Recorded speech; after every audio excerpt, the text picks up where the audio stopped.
الحمد لله والثناء لله والصلاة والسلام على رسول الله وعلى آله وأصحابه ومن والاه أما بعد وآيات الضباء كم إذا سورة الأنفال قال الله تعالى إلهي باوحد وإذ وقت حسن بمحمد يعيدكم الله إلهي وحيدين بلن قاذي إحدى الطائفتين اللي بدأ قلمت كود وسفرك يعلك أنها لكم بويدين بلن قاذين لبدا كوحود متكود أي إيدين سقناطو أو إسهشان وتودون إيدين كوحد شعلان أيسين أن غير ذات الشوكة تآن أود لهين تكون لكم إن إيدين سقناطو أو سفرك لبدا قلقوان أود لهين أو سفرك إنا إسهشان بادون إيسين أفك كشتا ويريد الله إلهين وحدوني أن يحق الحق إنو الجهاد كي يدقالك هرقليو بكلماته أمر كيسو كهرجليو ويقطع وجويو دابر الكافرين قال كأودم بيانا إنه كوكب جابوا لهاي دونية ليحق الحق حق إلهي إنه هرجليو سجابوا دونية ويبطل باطل كان وبربريو ولو كره المجرمون الدنبيلياشو هبنا عينو يهبدي الدنادين إذ وقت حسن بمحمد وتستغيثون ربكم إلهينا أيا قرقار ويدي سنة سنة وقيلة درتين فاستجاب لكم قل كاسو إذن كأقبلي ربي بري يدو عدي وحانو إذن بلن قادوا يدي أني أنقو ممدكم وحانو إذن كحوشين دونا بألف من الملائكة كن ملائكة كمدة مردفين إياغا فايل كترو استبتهاجن وما جعله الله إلهي كما يلين قرمتك إلا بشرى بشارو كردغ يا كفر حيسان ولتطمئن به قلوبكم يقسي قلبي نوغو حصله وما النصر غرغاركنا كما اهانين الا من عند الله الهي حقي سمو غرغاركو كيماده ان الله عزيز حكيم الهي باودي يا حكمت بله اذ وقت حسن بمحمد اما اذ وقت بو يدين غرغاري يغشيكم النعاس واذن كدبوليي لولوتين امانه دغناش دراديد ومنه حقي سكيمي وينزل عليكم من السماء حق كورانا وحيدين كسو دجيه ماء بيو ليطهركم به سويدين كحله اما ويدين كنظيفيو موقالك اي معنويات كواسبه ويذهب عنكم او يدين ككخايه رجز الشيطان شيطان كاي وسواسكيس وليربط على قلوبكم يسي قلبي نواتكايو ويثبت به الاقدام يسي قوشة عجيه نوجود تشيو عجوه دينا تكادانو أيضا عرارين أنت سوف إذا كنت شرتين نصر جاء إلهي وسيدي النهراء الصاح حسني ومقال ذي ألا وسوف بندق ظرف جاس أمام ظرف لما مضى من الزمان رجع إذ وحط المامية وقت تجي مقال كيسي للسوء لنا يقول لا حالة بلدبو إيجا وقصصكو يورك ددك لو شيغيا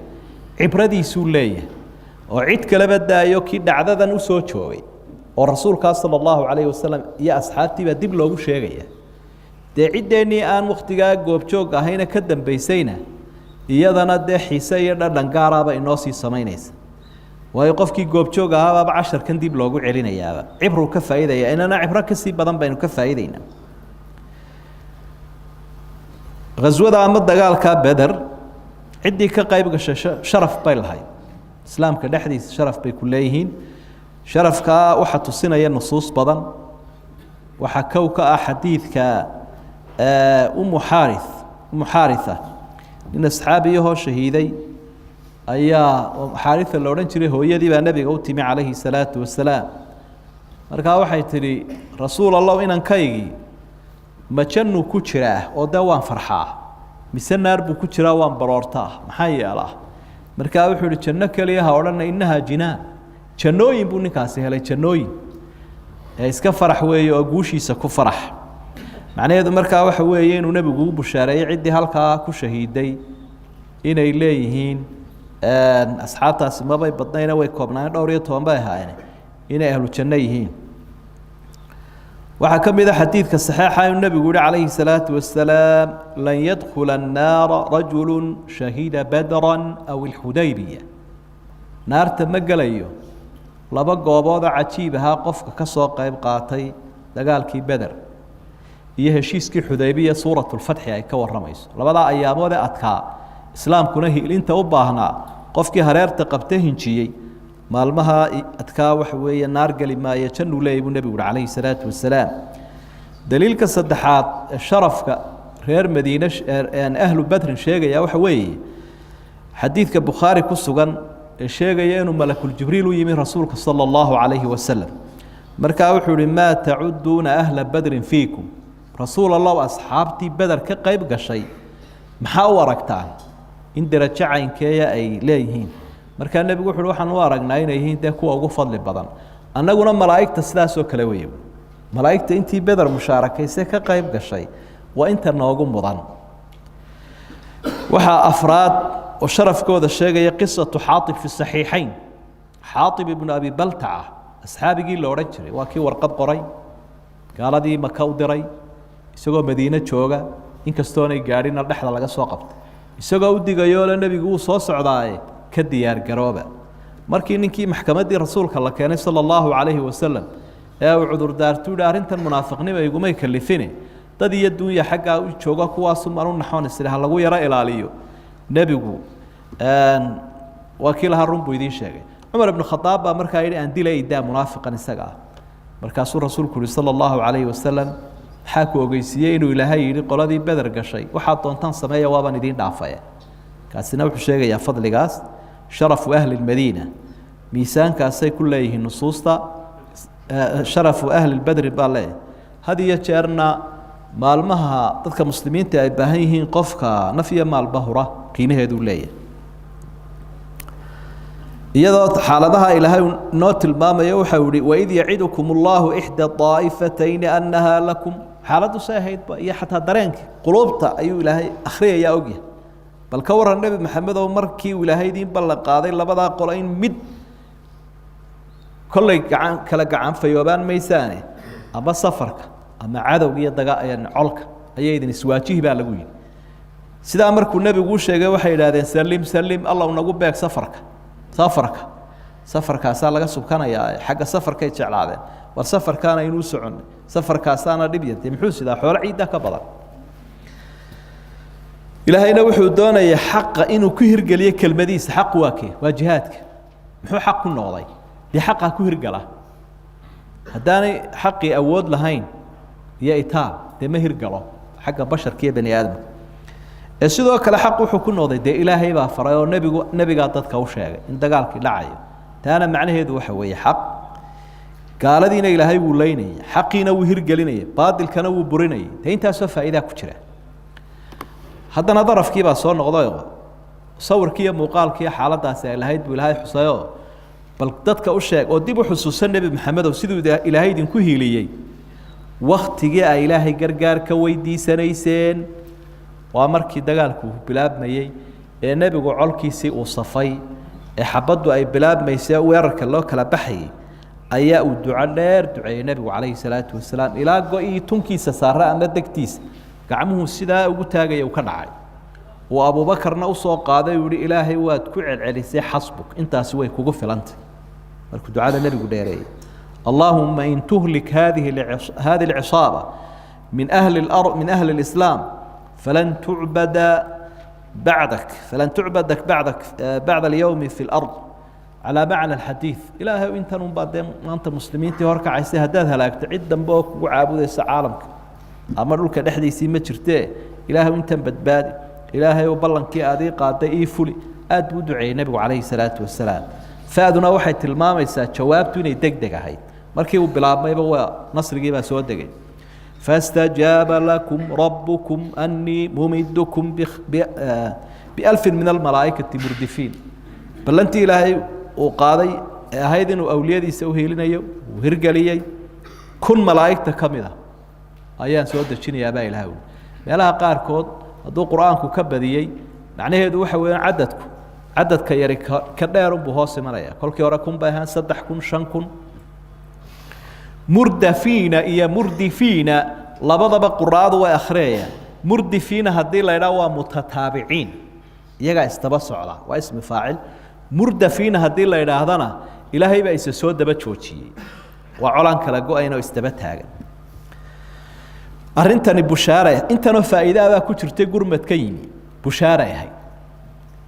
ayay ahaydoo siday bushaaro u ahayd dee macnaheedu waxa weeye col waxa ugu qiimo badan uu helo cunadana uga fiican cadow ka baqaya oo u sar taagan yahay iyada oo halkaa ku jiro dagaalku bilaabmayo ama xabadu dhacaysa marka la yiraahdo gurmad baa idin yimi haddana gurmad kala yimi markaas uu si karaar qaadanaya colkaasi oo dhiiranaan buu helaya bushaare ahayd deganaansho xagga quluubtaana wahay waa laba sidoo kale hurda ilaahay dadkan ku ridayo hurda aan idhaahno lulo ila lulo iyo hurda way kala horeeyaan oo lulada soo horeysa qofkii uu yar indhaha ka seexanayo caajisayo hurdadii weyneedna way ku xigaysa lulaatimi ilaa asxaabta ay lahayn qaarkood seeftaaba naga dhacayso markaasaan soo qaadanayna waxa kale oo ilaahay uu soo dajiyay roobkii faa'iidooyinka ka dhashay wuxuu noqday in waswaaskii shaydaanka iyo fulaynimadii iyo baqihii ilaahay uu ka nadiifiyey dhiiranaan iyo waxay heleen inay dagaalkii firfircoonaan u helaan iyo abateed iyo u heleen intaasoo faa'iida ka soo baxay waxa aynu ugu noqonaynaa aayaadka haddaynu dib u eegno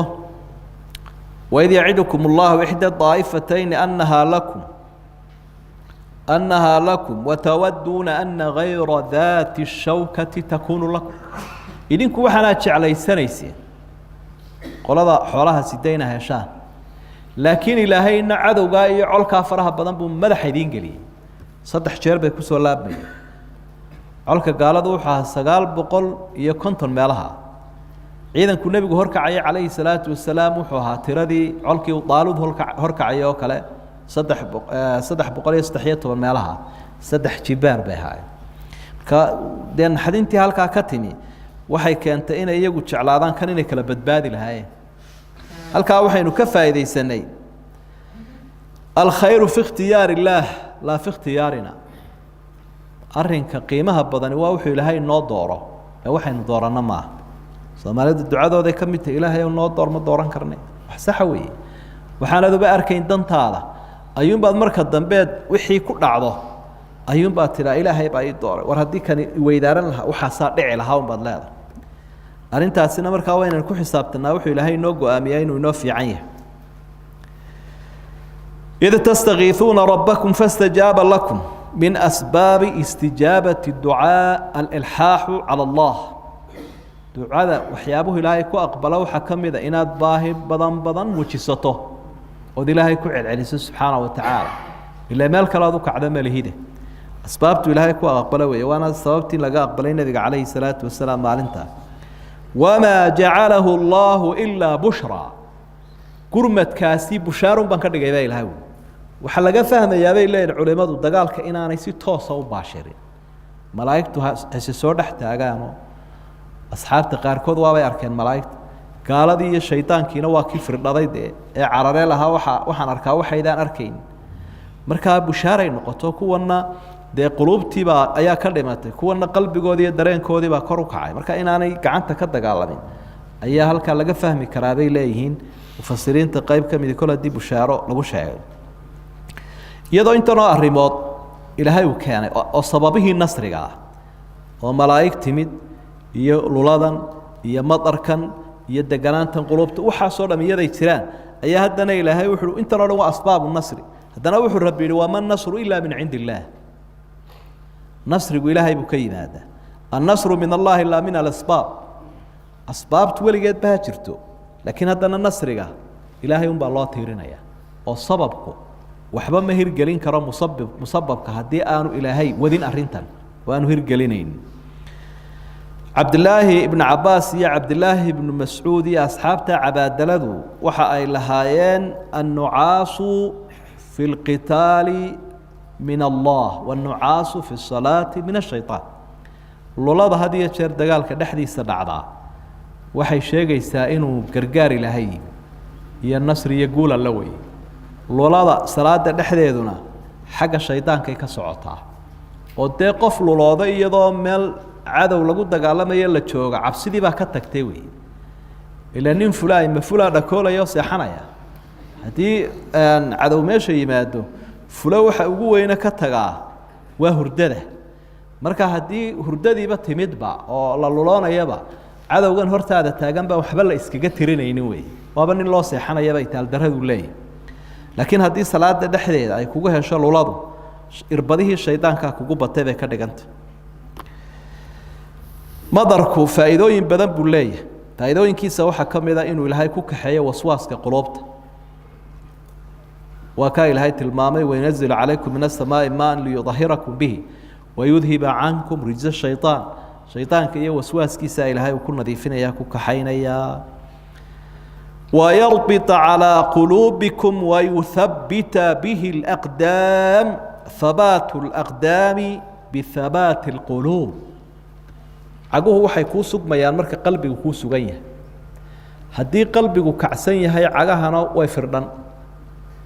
من جبر واحد نقول يسألوك كوهين كرتا مركو قلبي قد دقين كساد لادد با إلهي سوى عطف قلبي سوغان إيا عقا سوغان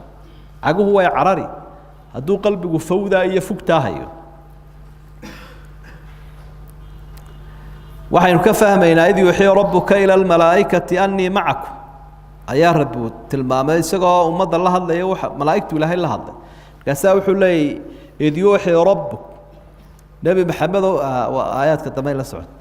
إذا المستفادات كاسي وحويان وحيابها إنه كقادنا إنه آياتك لا هي إنه نكبر إنه نقوان في عقل بجاني عجه إنه بحقك الصور الله سبحانه وتعالى على